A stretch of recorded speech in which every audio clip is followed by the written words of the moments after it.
નમસ્કાર દર્શક મિત્રો, આજની વિશેષ ચર્ચા જિંદગી કેફેમાં આપનું સ્વાગત કરીએ છીએ. મિત્રો, સમાચારોની જો થોડી ઘણી વાત કરીએ તો આપણા પ્રધાનમંત્રી અત્યારે ફ્રાન્સ અને પેરિસના પ્રવાસે છે અને ખૂબ જ વિવિધ મહત્ત્વના મુદ્દાઓ અને વિષયો ઉપર ચર્ચા વિચારણા ચાલી રહી છે.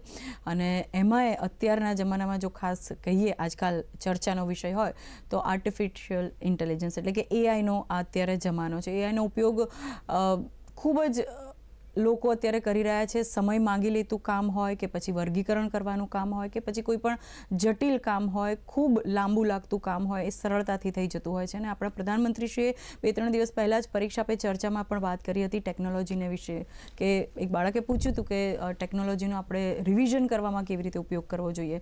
તો એને પડકાર ગણીને નહીં પણ પોતાનું ગણીને એની ઉપયોગિતા કેવી રીતે કરવી, જાતે એને ઉપયોગમાં લેવું, એ આપણને ઉપયોગમાં ના લે એ રીતની આખી ખૂબ સરસ એમણે વિદ્યાર્થીઓને સમજાય એવી રીતે વાત કરી.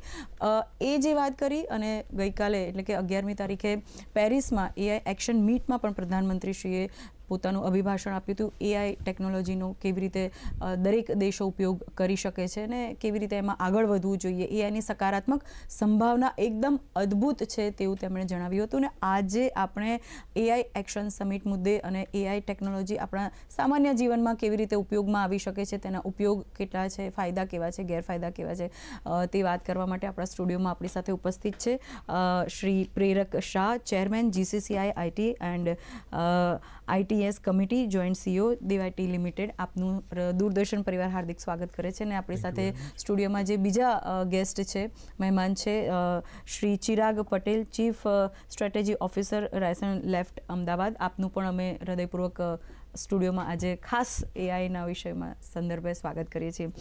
પ્રેરકભાઈ, ગઈકાલે ખૂબ સરસ પ્રધાનમંત્રીશ્રીએ વાત કરી એઆઈ એક્શન સમિટમાં. એ આખા દેશોની વાત હતી કે થોડું આપણે સાહેબે જે વાત કરી છે એની ઉપર ફોકસ કરીશું અને પછી આપણા રોજિંદા જીવનમાં ટેકનોલોજી કેવી રીતે એઆઈ ટેકનોલોજી ઉપયોગમાં આવે છે, એક ઓવરઓલ વ્યૂ આપી શકાય કે સાહેબે કાલે શું વાત કરી? સર, કાલે નરેન્દ્ર મોદી સાહેબે ભારત વતી એઆઈ ટેકનોલોજી સમિટમાં જે વાત કરી, રાઈટ, એમનું ફોકસ હતું એઆઈનો ઉપયોગ. એઆઈ કોઈ રીતે વિક્ષેપ નથી, કોઈ રીતે આપણને નડતો નથી, રાધર એ આપણને સક્ષમ બનાવવા માટેની ટેકનોલોજી છે. પણ જે આપણે બી હમણાં મેન્શન કર્યું પરીક્ષા પે ચર્ચા વખતે કે કેવી રીતે એને યુઝ કરવી, મેનેજ કરવી એઆઈ એઝ અ ટેકનોલોજીને, જેથી એ આપણો ઉપયોગ ના કરે પણ આપણે એનો ઉપયોગ કરીએ. તો એ પર એમનું ફોકસ હતું. એમનું પ્રાઇમરી ફોકસ એક જોઈ શકાય તો શાસન એટલે કે ગવર્નન્સ પર હતું. કે AI is like a atomic power. જો પેરેલલ ચર્ચા સમક્ષતા સાબિત કરવા ટ્રાય કરું તો એટોમિક પાવર છે. હિરોશીમા અને નાગાસાકી આપણે જોયેલું છે, આખા સિટી ડિસ્ટ્રોય થઈ ગયા. એની સામે આપણે જ્યારે એઆઈનો એટોમિક પાવરનો ઉપયોગ આપણે આખા સિટીને પાવરથી આપણે પાવર ઇનેબલ કરી શકીએ તેમ છે. તો એઆઈ પણ એવું જ છે. જો એ પ્રોપરલી આપણે ગવર્નન્સ સાથે વાપરીએ તો that can really improve the human mankind's life, the capabilities take us to the next level. જે વિઝન આપણે ઓવરઓલ વસુધૈવ કુટુંબકમ છે એમાં આપણને કામ લાગી શકે. જો એનો નકારાત્મક ઉપયોગ થાય તો એ આપણને ખરેખર એકદમ વલ્નરેબલ બનાવી શકે. તો સાહેબનું જે હતું કે શાસન, આપણે ગવર્નન્સ, ટ્રાન્સપરન્સી, એ બધા એમનું ખાસ ફોકસ હતું. અને એ પર આપણે ડેફિનેટલી ચર્ચા કરીએ તો યુએન એક પોલિસી જે હમણાં જ 2021માં લાસ્ટ યર આપણે જે ફ્લોટ કરી કે એઆઈ ફોર હ્યુમેનિટી, રાઈટ, જેમાં દરેક દેશો સાથે આવી અને કેવી રીતે એઆઈને એક સ્ટાન્ડર્ડાઇઝેશન ફોર્મમાં આગળ લઈ શકે, જેથી દરેક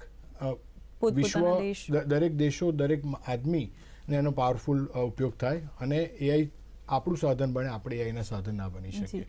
ચિરાગભાઈ, ખૂબ સરસ વાત કરી પ્રેરકભાઈ કે એઆઈ આપણું સાધન બનવું જોઈએ, એનું સાધન આપણે બનવું ના જોઈએ. પ્રધાનમંત્રીશ્રીએ પણ જે ગઈકાલે જે ભાષણ આપ્યું એઆઈ ઉપર, એમણે ખૂબ સરસ વાત કરી કે ફક્ત જોખમોને હરીફાઈનું સંચાલન કરવા માટે શાસન નથી હોતું, નવીનતાને પ્રોત્સાહન આપવા માટે પણ શાસન હોય છે. અને પ્રધાનમંત્રીશ્રી નવી વસ્તુ અપનાવવા માટે આપણને સૌને ખ્યાલ છે કે ખૂબ જ ઉત્સાહ એમને હોય છે અને કરતા પણ હોય છે. સાથે સાથે એમણે કીધું વિશ્વાસ અને પારદર્શિતામાં વધારો કરે તેવી હોવી જોઈએ એઆઈ ટેકનોલોજી. આપનો શું મંતવ્ય છે? એઆઈનું ભવિષ્ય જે છે એના ફાયદા ગેરફાયદા ગ્રાઉન્ડ લેવલના લોકો સુધી કેવી રીતે એ અસર કરી રહ્યું છે? સો એઆઈના ફાયદા તો આઈ થિંક આપણે બધા જોઈ જ રહ્યા જી, જી. છે. આ એક જ એવી અને બધા ટેકનોલોજી છે. અપનાવી પણ રહ્યા છે. હા. જેમ જેમ એ લોકોને Very true. ખબર પડતી જાય છે કે આ તો આટલું સરળ છે, તો એ લોકો વહેલી તકે અપનાવવા લાગેલા છે. પહેલા કમ્પ્યુટર પર ચાલતું હતું, હવે મોબાઈલ ફોન પર બી ચાલતું થઈ ગયું છે. એટલે એડોપ્શન જેને કહીએ એ તો એકદમ ફાસ્ટ પેસ પર અત્યારે થઈ રહ્યું જી, છે. જી. અને તમે જુઓ કે આજે ઇન્સ્ટાગ્રામ જેવી ટેકનોલોજી છે એને 3.5 વર્ષ થયેલા 1 મિલિયન યુઝર્સ જી, પહોંચવા માટે 10 લાખ. એઆઈ જ્યારે લોન્ચ થયું 5 દિવસમાં 1 મિલિયન જી. યુઝર્સ થઈ ગયેલા અને એના 100 મિલિયન યુઝર્સ થવા માટે 2 જ મહિનાની જરૂર પડી હતી. એટલે તમે જોઈ શકો છો કે એનો પાવર કેટલો છે. અને સાધારણ માણસો પણ એટલી સરળતાથી આ વાપરી શકે છે. હવે તમે ક્યાં વાપરો છો એ તમારી ઇમેજિનેશન પર છે. તમારે એનાથી ચિત્ર દોરવા છે, તમારે એનાથી તમારું નંબરનું કામ કરવું છે, તમારે એનાથી લેખન લખવું છે, કવિતા બી લખી શકો છો, રાઈટ? એટલે તમારું શું વ્યવસાય છે અને શું શોખ છે એ પ્રમાણે એઆઈ તમને બધી જ રીતે મદદ કરી શકે છે. આ એક પહેલો મુદ્દો છે. બીજો મુદ્દો તમે કીધું કે આજે આપણે એવરેજ માણસને કઈ રીતે આના ફાયદા થાય છે. તમે ના પણ વાપરતા હો. આજે થોડા એક્ઝામ્પલો લઈએ, સ્પેશિયલી શાસન તરફ આપણે ચર્ચા કરીએ છીએ તો હવે ખેતી જેવું ડિપાર્ટમેન્ટ છે. આજે આપણી જોડે આપણા ગવર્મેન્ટો કોઈ પણ તમે સ્ટેટ પકડો, આટલા વર્ષો 15 વર્ષ 20 વર્ષ 25 વર્ષનો તો ડેટા ઓલરેડી છે એમની જોડે. હવે એની જોડે હવે એગ્રીકલ્ચરની જ એક વાત કરીએ આપણે, તો એગ્રીકલ્ચર જોડે તમે મોસમ, નવા પેસ્ટિસાઇડ્સ, કઈ જાતના રોગચાળ છે, આ બધું તમે ભેગા કરો તો એઆઈ પોતે બી આ પ્રોસેસ કરીને તમને એક ટ્રેન્ડ આપી શકે છે કે આ રિજનની અંદર આ મહિનાની અંદર અમે આવું આ વખતે વિચારી શકીએ છીએ અથવા અમે ગણેલું છે એઆઈ તરફથી, તો તમારે અહીંયા કયો પાક વાવવો જોઈએ અથવા કયા ટાઈમે કઈ દવા કરવી જોઈએ. આ એક એક્ઝામ્પલ છે. આ જ સેમ એક્ઝામ્પલ તમે હવે હેલ્થમાં ગણો કે દરેક સેક્ટરમાં એનું પોતપોતાનું એક અલગ ડેટાબેઝ છે. રેફરન્સ થઈ શકે છે. જી. દર્શક મિત્રો, આમ કહેવા જોઈએ તો એઆઈ એટલે કૃત્રિમ બુદ્ધિ એ રીતનું છે. તમને પણ કોઈ એઆઈ વિશેના કોઈ પ્રશ્નો હોય, અત્યારે તમારા મગજમાં કોઈ પણ એઆઈ સંદર્ભમાં કોઈ પ્રશ્નો આવતા, તો ચોક્કસ તમે સ્ક્રીન ઉપર જે ફોન નંબર દેખાડવામાં આવેલો છે એ ફોન નંબર ઉપર તમે ફોન તાત્કાલિક કરી શકો છો અને અમારા તજજ્ઞો છે તેમના બુદ્ધિ ચાતુર્ય મુજબ આપને પોતાના પ્રશ્નોના જવાબ આપવા પ્રયત્ન કરશે. બીજી, પ્રેરકભાઈ એમણે વાત કરી કે દરેક ક્ષેત્રમાં આનો ઉપયોગ થઈ શકે છે, પણ જ્યારે દરેક ક્ષેત્રમાં આનો કમર્શિયલાઇઝ ઉપયોગ થવાની શરૂઆત થાય ને, કોઈ પણ નવી વસ્તુ આવે તો ડર એક લાગે કે મારી નોકરીનું શું, હવે બધું કામ જો એ જ કરી લેશે તો અમે શું કામ કરીશું? તો એ પ્રશ્નનો જવાબ કેવી રીતે આપશો? એટલે અગેન આપણે જે આગળ વાત કરી કે એઆઈ તમારું સાધન છે કે તમે એઆઈના સાધન છો. નોકરી દરેક નવા એડવાન્સમેન્ટ થયા, રાઈટ? ઇન્ડસ્ટ્રી રિવોલ્યુશન ગણેલો, કમ્પ્યુટર આવે, ઇન્ફોર્મેશન એજ આવ્યું, દરેક વખતે આ એક સવાલ ઊભો થયેલો જ છે કે હવે લોકોની નોકરી જશે. પણ એકચ્યુઅલી એવું નથી થયું. લોકોની નોકરી કરવાની સ્કિલમાં વધારે સહુલિયત એડ થઈ છે આ દરેક નવા સાધનથી. એફિશિયન્સી વધી છે, પ્રોડક્ટિવિટી વધી છે. આજે આપણે આટલા મોટા વિશ્વ અને આટલા બધા લોકો જ્યારે વધ્યા છે તો એનું ઉત્પાદનની ક્ષમતા આ બધી ટેકનોલોજીથી જ થઈ છે. તો નોકરી ક્યારેય જતી નથી, રાધર તમારી નોકરી કરવાની રીત બદલાઈ શકે છે. એટલે તમારે at the same time evolution છે. જો માણસ આટલા વર્ષોમાં, આટલા સદીઓમાં આ લેવલે પહોંચ્યા છીએ આપણે, તો ઇવોલ્વ તો થતા જ રહીએ છીએ. તો આપણે આપણું શીખવાનો ઈચ્છા શક્તિ, નવું જાણવું, દરેક કંપની, દરેક ગવર્મેન્ટ આના માટે તૈયાર છે. તમે જોબ પર જશો, હું ને ચિરાગભાઈ હમણાં વાત કરતા હતા, તો એમાં સ્કિલિંગ, રિસ્કિલિંગ કરવા માટે business are ready to invest. They want you, they want us to leverage this new technology so that more production can happen and business વધારે સારી રીતે આગળ ચાલી શકે, આપણે વધારે આગળ વધી શકીએ. તો એટલે નોકરી ભય નથી, નોકરી જવાની નથી, એની જે રીત છે, પ્રોસેસ છે એ થોડી બદલાશે. એટલે પહેલા કમ્પ્યુટર હતા તો એવું થતું હતું કે હવે આપણી નોકરી જતી રહેશે, પણ કોઈની નોકરી એવી રીતે જતી, સ્કિલ ઉપર તમારી આધાર છે તમારો કેવી રીતે તમે પોતાને તૈયાર કરો તો બધા તૈયાર, આખી શું કહેવાય પેલું કાયનાત આખી તૈયાર છે તમને તૈયાર કરવા. જી જી. પ્રેરકભાઈ, ચિરાગભાઈ, આપણે આ ચર્ચા ચોક્કસ ચાલુ રાખીએ છીએ. એક બ્રેકનો ટાઈમ થયો છે, પહેલા એક બ્રેક લઈએ પછી ફરી પાછા તમારી પાસે આવે. જી, એક વિરામ બાદ ફરી મળીએ છીએ.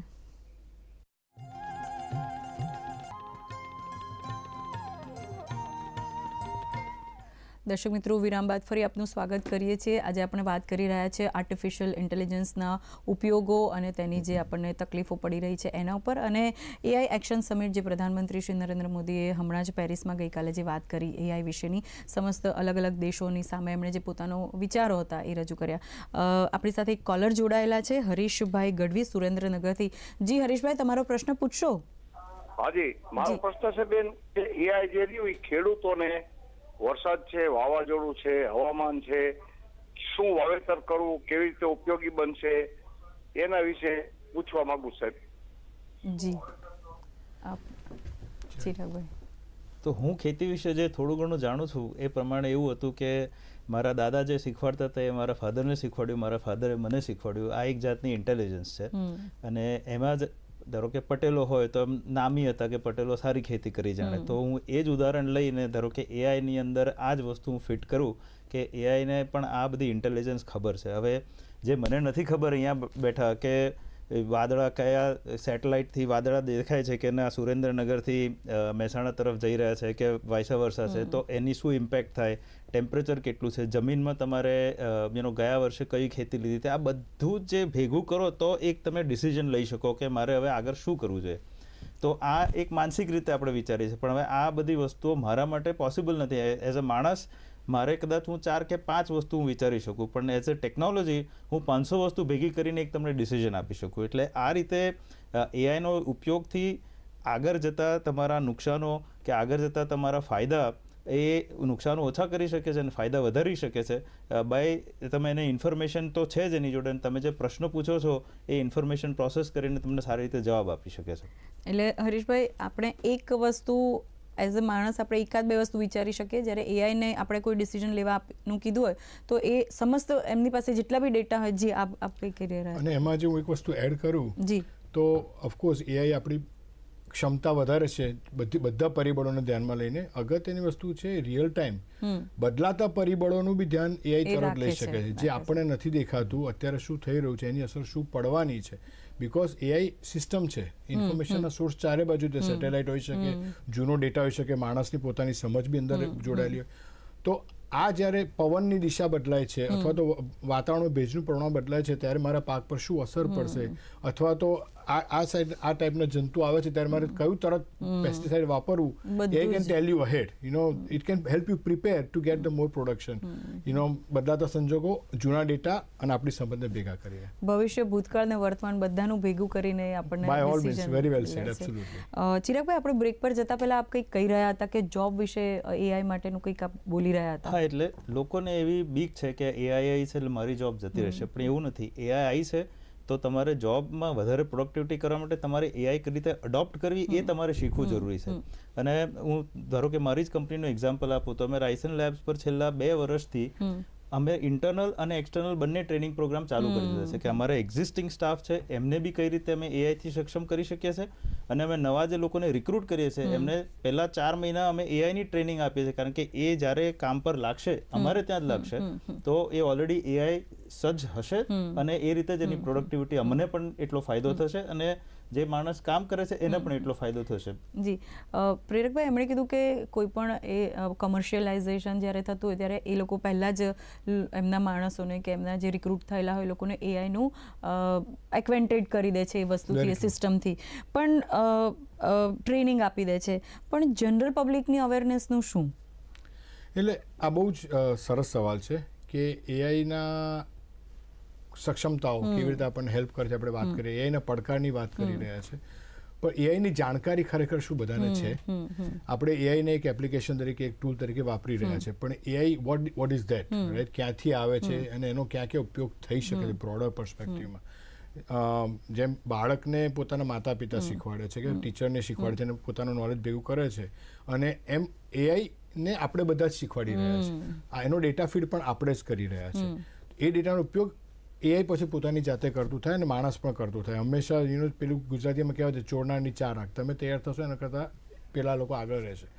તો એઆઈનો એક નવો પડકાર આપણી સામે જે આવ્યો છે કે online fraud, digital scams, right? All of this thing. કે તમને કોલ આવે ને તમને કહે કે તમારું બાળક, મારા ઘરમાં જ અનુભવ અમારે થયેલો છે કે ભાઈ તમારું બાળક અમારા કબજામાં છે કે તમારે હાઉસ અરેસ્ટ એટલે તમારે પોતાને ઘરમાં એવો અનુભવ થયેલો યસ છે? My wife had got a call and you know આ તો આપણે પોતે થોડા જાગૃત રહીએ એટલે એમાંથી બચી શકીએ. અધરવાઇઝ એટલો હુબહુ કોલ હોય કે તમને તમારા બાળકનું નામ તો કે એના ફ્રેન્ડ્સનું નામ પણ કે ઇન્ફોર્મેશન ભેગી થઈને એનો અવાજ પણ તમને સંભળાવી દે. હવે એ વખતે તમે નેચરલી બહુ ઇમોશનલ થઈ જાઓ તો તમે ખોટું ડિસિઝન લઈ શકો.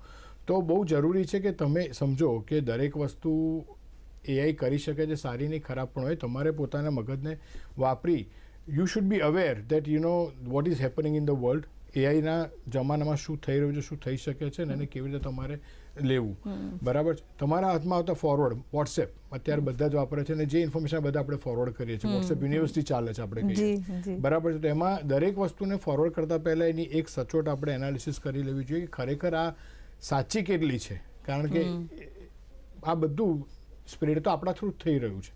તો public awareness point of view any capability, limitations અને એના ચેલેન્જીસ આપણે સમજી અને એનો પ્રોપર ઉપયોગ કરીએ તો આપણા માટે એ ખરેખર ગવર્નન્સમાં, ગ્રોથમાં બધી રીતે આપણને ઘણું ફાયદાકારક પુરવાર થઈ શકે. આપણી સાથે એક કોલર જોડાયેલા છે નીતિનભાઈ રાજકોટથી. એમનો પ્રશ્ન સાંભળી લઈએ.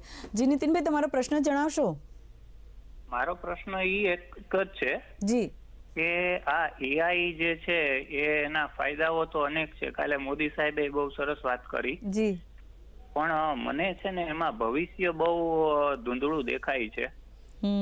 એટલે મારે તો જે આ બે એક્સપર્ટ છે ને એની પાસેથી સાંભળવું છે કે મને જે મારું તો નહીં પણ મારા આવનારી પેઢીનું નીતિનભાઈ તમને એઆઈ ને કારણે ધૂંધળું થઈ જશે. જી ભવિષ્ય રોજગારી ઘણી ઘટી જશે. જી જી નીતિનભાઈ, ભવિષ્ય તમને કયા કારણોસર ધૂંધળું લાગે છે? એનું કારણ કે એઆઈ આફ્ટર ઓલ એ મશીન ટૂલ્સ છે, એટલે એક મિકેનિક પ્રક્રિયા છે, પ્રોસેસ. જી અને નયા દોર નામનું એક પિક્ચર આવેલું, એમાં દિલીપ કુમારનો એક સરસ ડાયલોગ હતો જી કે જ્યારે મશીન આવશે ને ત્યારે ભારતમાં સંપૂર્ણપણે રોજગાર બધાનો છીનવાઈ જાય. જી તો આ દેશની ફરજ છે કે બેમાંથી એક કરો. બરાબર કાં તો માણસને કામ આપો અને કાં મશીનને તમે ઇન્સ્ટોલ કરો. જી જી તો માણસ મહત્વનું છે કે મશીન, મારે એમને પૂછવું છે. બરાબર છે. જી અમારા તજજ્ઞ છે, આપના પ્રશ્નનો ચોક્કસ જવાબ આપશે. પ્રેરકભાઈ, આપ એમને કંઈ કહેશો? ત્યારબાદ ચિરાગભાઈ, આપ પણ એમના પ્રશ્નના જવાબમાં કંઈક ઉમેરી શકો છો. ચોક્કસ. નીતિનભાઈ નામ કીધું. નીતિનભાઈ, તમારું જે સંકોચ છે અમે સમજી શકીએ છીએ. માણસ મહત્વનો છે કે મશીન? તમે જો મને પૂછો તો હું કહીશ બંને મહત્વના છે. માણસ તો મહત્વનો છે જ, પણ માણસને આગળ વધારવા માટે મશીન મહત્વનો ભાગ ભજવી રહ્યું છે. નયા દોરમાં તમે દિલીપ કુમાર સાહેબનો જે વાત કરી 70s વાત હતી કે મશીન આવશે તો માણસ બેરોજગાર થઈ જશે. 70 થી 2020 50 વર્ષ થયા, આટલા બધા મશીનો આવે, માણસ બેરોજગાર નથી થયો, પણ જે માણસ એની સાથે ચાલ્યો છે એ આગળ વધ્યો છે, એ પ્રગતિ કરી છે. ભારતે બી હરણફાળ ગ્રોથ અટેન્ડ કર્યો છે એમાં, અને ઓવરઓલ વર્લ્ડ લેવલ પર be production, again I will go back to that. So જ્યારે મશીન આવશે ત્યારે મશીનને વાપરવાવાળો માણસ હશે, મશીનમાં ડેટા ભરવાવાળો માણસ હશે, મશીનને તૈયાર કરવાવાળો માણસ હશે. એ માણસ આપણે જ છીએ. તો આપણે એનાથી ગભરાવાના બદલે એની સાથે રહી અને એને સમજી અને એને આપણે આપણા માટે ઉપયોગ કરીશું તો ઘણા આગળ વધી શકીશું. આપણે આ જવાબ ચાલુ રાખીએ છીએ, પણ પહેલાં આપણા કાર્યક્રમમાં સમય થયો છે એક વિરામ લેવાનો. દર્શક મિત્રો, ફરી આપણે પાછા આવી રહ્યા છીએ. એ પહેલાં લઈએ એક નાનકડો બ્રેક. તો દર્શક મિત્રો, ફરી પાછા વિરામ બાદ આપનું સ્વાગત કરીએ છીએ. એઆઈ એટલે કે આર્ટિફિશિયલ ઇન્ટેલિજન્સ, આપણે સૌ એનો પરોક્ષ રીતે, પ્રત્યક્ષ રીતે ઉપયોગ કરતા જ હોઈએ છીએ. એના વિશે આજે આપણે ચર્ચા કરી રહ્યા છીએ. આપણી સાથે પ્રેરકભાઈ અને ચિરાગભાઈ આ ડિસ્કશનમાં સાથે છે. પ્રેરકભાઈ, વાત કરી રહ્યા હતા આપણે કેવી રીતે આર્ટિફિશિયલ ઇન્ટેલિજન્સ આપણે લોકોને ઉપયોગીમાં આવી થઈ શકે છે. એમણે કીધું કે ટ્રેનિંગ આપતા હોય છે, તો વિવિધ સંસ્થાઓ છે, ગવર્મેન્ટ છે, એ કેવી રીતે આમાં કામ કરતી હોય છે, એના પર થોડું કંઈક કહેશો? ડેફિનેટલી. આગળ નીતિનભાઈ સવાલ પૂછ્યો મશીન મહત્વનો કે માણસ? બરાબર છે. તો બધી સંસ્થાઓ પણ આ બાબતે જાગૃત જ છે કે માણસને આ નવા ટૂલથી કેવી રીતે આપણે ઇક્વિપ કરવો. ફોર એક્ઝામ્પલ, હું જીસીસીઆઈની વાત કરું તો જીસીસીઆઈ લેવલ પર અમે એવા સેમિનાર ગોઠવી રહ્યા છીએ જે ઇન્ડસ્ટ્રીઝને એઆઈનો ઉપયોગ કેવી રીતે કરાય, એના આવતા પડકારો કેવી રીતે સોલ્વ કરી શકાય આગળથી. કમ્પ્યુટેશન હોય એટલે ગણતરીનું જે ઇનોર્મસ બિલિંગ આવતું એનાથી ચાલુ કરી અને એનું તમે એપ્લિકેશનનો યુઝ કેવી રીતે કરી શકો. તો એવા અમે હમણાં એક વેબિનાર કરેલો હતો આઈટી કમિટી અને ફાઇનાન્સ કમિટી ભેગા થઈને કે ઓનલાઈન સ્કેમને તમે એઆઈના તમે કેવી રીતે હેન્ડલ કરો. તો એ માહિતી પ્રચાર અને પ્રસારથી બધા ઓર્ગેનાઇઝેશન દરેક માણસને different department, different domain, agriculture હોય, બેકરી હોય, મેન્યુફેક્ચરિંગ હોય, એન્જિનિયરિંગ હોય, તો એમને લગતા એઆઈના સાધનોનો ઉપયોગ કેવી રીતે કરી શકાય અને એનાથી તમે કેવી રીતે એને આગળ વધી શકો અને કન્ટ્રીબ્યુટ કરી શકો, એ પ્રયત્ન આઈટી કંપનીઝ તો અમે કરીએ જ છે, એ સિવાય આ લેવલ પર પણ ચાલી રહ્યું છે. ચિરાગભાઈ આપ પ્રેરકભાઈ કીધું એ વસ્તુ બરાબર છે. બધા જ ઇન્સ્ટિટ્યુશન્સ છે, ઓર્ગેનાઇઝેશન્સ, ઇન્સ્ટિટ્યુશન્સ, બધા આ સેમિનારો તો દર અઠવાડિયે અમદાવાદમાં આવા 3-4 સેમિનાર્સ તો હોય છે, જ્યાં કોઈકની કોઈક રીતની તો તમને એઆઈની સમજ અથવા એક જાતનું કમ્યુનિટી પણ બિલ્ડ થયેલી છે કે તમે એકબીજા જોડે વાતચીત કરી શકો, એકબીજા જોડેથી શીખી શકો, એ બધું તો ચાલી જ રહ્યું છે. પણ મહત્વનો મારે પોઈન્ટ એક બીજો એ પણ લાવો છે કે આ એઆઈ જેટલા લોકો વધારે વાપરશે એટલા લોકોના પ્રશ્નોના જવાબથી માંડીને કામ કરવા માટે જે એઆઈની પ્રિપેર્ડનેસ હોવી જોઈએ કે એની જે સજ્જતા હોવી જોઈએ, એ આપણા ઇન્ડિયા માટે હજી એઆઈ આવી ગયું છે, પણ ઇન્ડિયા માટે એને ઇક્વિપ કરવાનું હજી કામ ચાલી રહ્યું છે. એટલે અમે ખાસા એવા ઇનિશિયેટિવ્સ એવા પણ લીધેલા છે કે જ્યાં અમે ગવર્મેન્ટ ઇન્સ્ટિટ્યુશન્સ હોય કે બીજી મોટી પ્રાઇવેટ ઇન્સ્ટિટ્યુશન્સ હોય, એમની જોડે જે જાતની સમજ છે, હવે ધારો કે લેંગ્વેજ જેવી વસ્તુ લઈએ તો આપણા દેશની અંદર અઢળક હજારો લેંગ્વેજ છે. તો હવે આ અત્યારે તમે એઆઈ વાપરતા હશો તો કદાચ 7, 8, 15, 20 લેંગ્વેજ દુનિયાભરની દેખાતી હશે. હવે ઇન્ડિયામાં એ જ વસ્તુ તમારે કોઈ ફોર્મ વાપરવું છે કે કોઈક જાતનું તમારે લેખનું ટ્રાન્સલેશન કરવું છે, તો ઇન્ડિયાની બધી લેંગ્વેજીસ માટે કઈ રીતે એઆઈને ટ્રેન કરો, એવો એક પ્રશ્ન છે. તો એવા પ્રશ્નો જોડે અમે કામ કરીએ છીએ. એ જ રીતે ઇન્ડિયાની તમે લીગલ સિસ્ટમ લો તો લીગલ સિસ્ટમનું ઇન્ટરપ્રિટેશન, એની જે ભાષા છે, એની સમજ છે, જે આપણા કાયદા જોડે એનું મેપિંગ છે, આ બધું બી કઈ રીતે તમે કરો, તો એને ઇન્ડિયા માટે, આપણા દેશ માટે જે રીતનું ટ્રેનિંગ કરવાનું છે, એ કાર્ય બી અમારી કંપનીએ તો 1.5-2 વર્ષથી આ ચાલુ કરી દીધું છે. કારણ કે આની અંદર જેને ટ્રેનિંગ કરવાનો પણ ટાઈમ છે એ પણ ઘણો જ લાગતો હોય છે અને આપણા દેશ માટે એ પણ બહુ જ જરૂરી છે. અને આ જ રીતે આપણો હેલ્થકેર ડેટા છે, એગ્રીકલ્ચર ડેટા છે, વિભાગના જે બધા કન્ટેન્ટની સાથે કન્ટેક્સ્ટ કેવી રીતે મિક્સ કરવું. સાહેબ, આપણી પાસે સમય ખૂબ ઓછો છે, એક સરસ મજાનો આપ સંદેશ આપી દેશો એઆઈ સંદર્ભે, કારણ કે જે ગલતફહેમી હોય છે એને થોડું આપના સંદેશથી એ દૂર થાય. ડેફિનેટલી એઆઈથી ગભરાવાની જરૂર નથી. AI is there to stay, રહેવાનું છે, આપણે એની જોડે રહેવાના છે, પણ એઆઈ આપણું સાધન છે, આપણને સક્ષમ કરે છે, એનો આપણે પોઝિટિવ ઉપયોગ કરી અને આગળ વધવાનું છે, અને બધા માટે પોસિબલ છે, દરેક લેવલ માટે. ચિરાગભાઈ આપ. મારું તો બહુ સિમ્પલ વસ્તુ છે કે આપણે, બીજા બધા લોકો કામ કરવાની વાત કરે છે કે 80 કલાક કામ કરવું છે, 90 કલાક કામ કરવું છે. હું એવું માનું છું કે તમે એઆઈનો યુઝથી જો તમારું કામ બહુ સારી રીતે કરી શકતા હો તો ગુરુવાર સુધી જ કામ કરવાનું, શુક્ર, શનિ, રવિ રજા કેમ ના રાખીએ આપણે. અરે વાહ, કેટલી સરસ પોઝિટિવ આજે આપણે વાત કરેલી છે કે એઆઈને તમે કેવી રીતે ટૂલ જે છે એનો ઉપયોગ આપણે કરવાનો છે, નહીં કે એને આપણો ઉપયોગ કરવાનો છે. ખૂબ સરસ આ જ વાત આપણા પ્રધાનમંત્રી શ્રી કીધી અને એમણે એ જ વાત કરી કે એનાથી આપણું જીવન વધારે સરળતાભર્યું બનાવવાનું છે, નહીં કે ઉત્પાદ કે પછી ચિંતાયુક્ત. તો દર્શક મિત્રો, એઆઈ એ ખૂબ જ સરસ વસ્તુ છે, એને પોઝિટિવલી અને અપનાવીએ અને એના સારા પાસાને ઇન્કલ્કેટ કરીએ, એને વધારે આગળ વધારીએ અને આપણને જીવનમાં એ જે હર્ડલ બનતું હોય છે ત્યાં એ ન થાય. આ બંને મહાનુભાવો અત્યારે આવ્યા એ બદલ આપનો ખૂબ ખૂબ આભાર માનીએ છીએ. ફરી પછી નવા વિશેષ વિષયો સાથે ફરી મળીશું. ત્યાં સુધી અમને રજા આપશો. નમસ્કાર. Thank you. Thank you.